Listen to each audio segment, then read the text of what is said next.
Magandang araw sa ating lahat, mga taga-subaybay. Bigandaan ko lang ang usapin na ito at ito ay napakahalaga. Ang pamagat nating video, gusto niyo bang murang bigas? Yan yung ginagawang usapan talaga ng todo-todo. Nasaan ang murang bigas? Iba-ibang pamamaraan, may kumakanta pa dyan, nasaan ang bigas na 20. Pero ako mga kaibigan, hindi po ako nang babatikos. Ang akin, totoo ang aking ibabalita sa inyo. Bago ang lahat, batiin ko muna yung nakatinggang bigas dyan sa ating port area, sa ating ano bang tawag niyan? Bakit hindi pa naibaba yung mga bigas? Tinatayang nasa kalating milyon na kilong bigas po yan. Imported. Nagtuturoan ngayon kung sinong may kasalanan. Bakit matagal na ibaba? May express, tayong tinatawag dyan? Parang express lane. Pagkain, automatic po yan na hindi pwedeng abalahin yan. Pagkain yan eh. Alam niyo, may diskarte kasi dyan mga kaibigan. I-delay mo lang yan, kasi kung mura pa nga naman sa market. Kalating milyong kilo. Tumubo ka man lang ng 2 piso bawat kilo, di 1 million pesos. Yan na mathematics, simpleng mathematics. Kaya po, magagalit po ang Pangulo niyan, pagka ganyan. Ayun, nagtuturoan sila ngayon kung sino may kasalanan. Para sa akin, yung dalawa. Negosyante at saka yung namamahala dyan. May laking bagay kasi. Kung sa tansya mo magdi-December, tataas ang presyo eh. Kung makadalawang piso ka, 3 piso, milyon pesos ang halaga ang kikitain. Kaya po wag pong ganyan at sayang lang po ang pagsisikap ng ating leader kung mga ganyan po ang mga tao. Ito, bigyan ko lang daan tong narinig yung ating background. Naalala mo ba ang kahapon? Kaya sumasali ko sa usaping ito, ang aking kinagisnan po, magsasaka ang aking magulang. Magsasaka pero wala nang lupa, naibenta nang naibenta. Okay nga Les, marami tayong pag-usapan. Bakit nung araw pinagmamalaki ang ating bansa na nag-export ng bigas? Ang dami. Kaysa yung Vietnam sa atin lang natuto na magtanim ng palay. Pero ngayon, doon tayo kumukuha ng bigas. Doon tayo nag-import. Masaya ba kayo?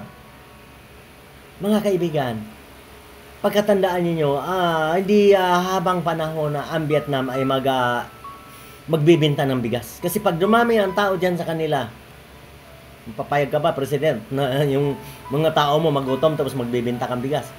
Magprotesta ang mga tao diyan. Kaya po, ang dapat po natin gawin dito sa Pilipinas, ibalik po natin yung concentration sa pagsasaka. Ito may tip lang ako noong araw nag-export. Bakit? Itong mga dahilan. Makakakala nyo, ako isang mangmang. Matalino ako eh. Ang itong mga dahilan mga kaibigan. Sobra ang bigas noon kasi kukunti pa ang tao.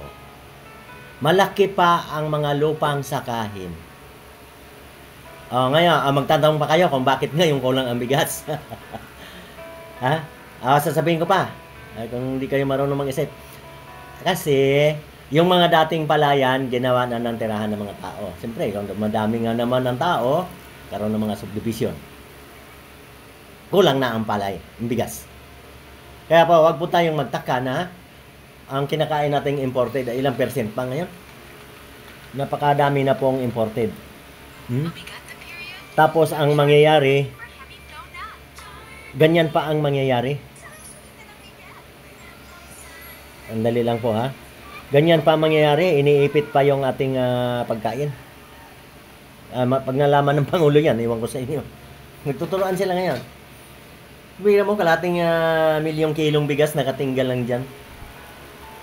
Mga ngamoy yan.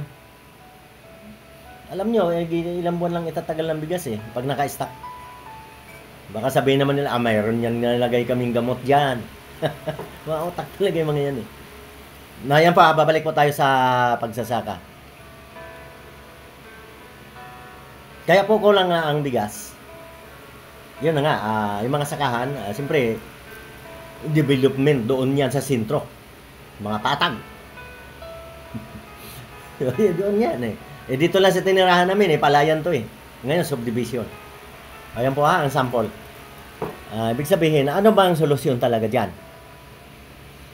Marami pa naman pong lupa ang gobyerno eh. Dahil pa nakatiwangwang. Kung halimbawa, di mandaanan ng tubig, madali lang po magtusok ng tubo, submersible, pwede na magkaroon ng palayan. Ayun nga ang mga dekorasyon dyan sa mga rice terraces eh. Mayroon sa Bohol, mayroon dyan sa Benguet. Nagagawa nga doon sa bundok na gawang palayan eh. Pero may ani pa. Ang ginagawa doon, tourist spot lang eh. Hindi naman nakapakinabangan ng palay doon. Ganun kasi ang problema sa tao. Hindi iniisip yung pagkain, iniisip yung kasayahan. Kaya po, ito po ang pamamaraan dyan. Yung mga lupang sa ating government, madali lang po yan gawing sakahan, palay. At hindi na po, ito po ang pinakamaganda sa lahat. Yung may mga dating mga big time dyan na magsasaka, salamat po sa inyo. Kayo maraming ani. Diyan na kayo. Yun pong mga small time na magsasaka, mga leader. Pwede, kaysa ayudahan ng ayudahan, ay gawa lang po yan ang lupang sakahan doon sa mga lupa ng gobyerno. Ang daming lupa ng gobyerno eh. Ini-squat lang eh.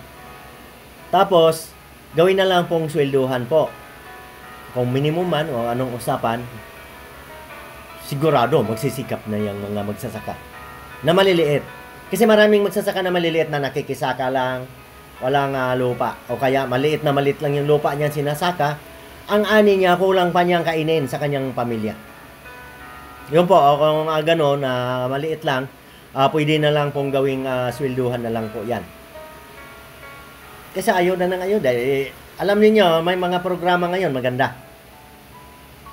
Ito man, dami ko ng uban, narinig ko na yan nung araw yung mga pang-abono, ang tulong ni Pangulong Marcos Sr. na pang-abono. Sos, kaya ibili man ng radyo puno. Hindi man abono. Yan mga kaibigan, matitigas po ang ulo ng mga tao. Hindi po mapunta lahat sa pagsasaka yung perang mga ganun. Kahit lalo na ngayon, yung mga pautang. Kung hindi mapunta doon sa pagsasaka, di lalo lang mabaon sa utang yung mga yan. Makabiling cellphone. Ayan po, totoo po itong ito, totoo po yung experience ko po ito. Kasi po ako, po ako sa mga balita, maagap. Yun na lang po sana. Yung mga walang lupang sinasaka, tapos magsasaka sila, maraming ganun eh, nakikisaka. Ano na lang po, swelduhan na lang po ng gobyerno. Maggagawa ng sakahan ang gobyerno dyan. Ang dali lang. Magtusok ka lang ng tubig kung wala nang irrigation eh. Kakaroon ng tubig yan eh. O yung mga sinasabi ngayon na mag-iimbak ng tubig. Daming paraan eh. Ang problema, hindi po napupunta sa tamang pagsasaka yung pera na ngayon pautang yata. Mas mahirap yan kung hindi aani. Babaon sa utang yung mga tao. Hindi bali yung mga big time na magsasaka dyan, lalo na dyan sa Nueva Ecija, ay alam nila yan. Lalong dadami ang ani. Yung sinasabi ko, yung maliliit. Yun po sana magawa ng paraan kasi yun po ang nakakarami. Para po mabalik yung dati na mag-export ng bigas. Sana. At mumura. Hindi lang ako may bibigay ng presyo kasi mamaya sisihin nyo ako. Kagaya ng katakot-takot na sisihan ngayon, yung 20 pesos. Hindi na po mangyayari. Pataas na pataas ang pera, ang halaga ng pera. At tapos wala na tayong sakahan. Imported. Paano magiging 20? Pwede, doon sa mga kadiwa, konti lang. Kunti lang. Dapat dapat 20. Ganun ang magagawa. Kung tutukan natin yan pagsasaka. Kagaya dito sa taga Santa Rosa, Laguna ako eh. Gaya dito sa Los Baños, pinagmamalaki dyan ng ire. Ano bang ibig sabihin yan? Ire yan noon eh. Nakatiwang ang lupa doon ang laki.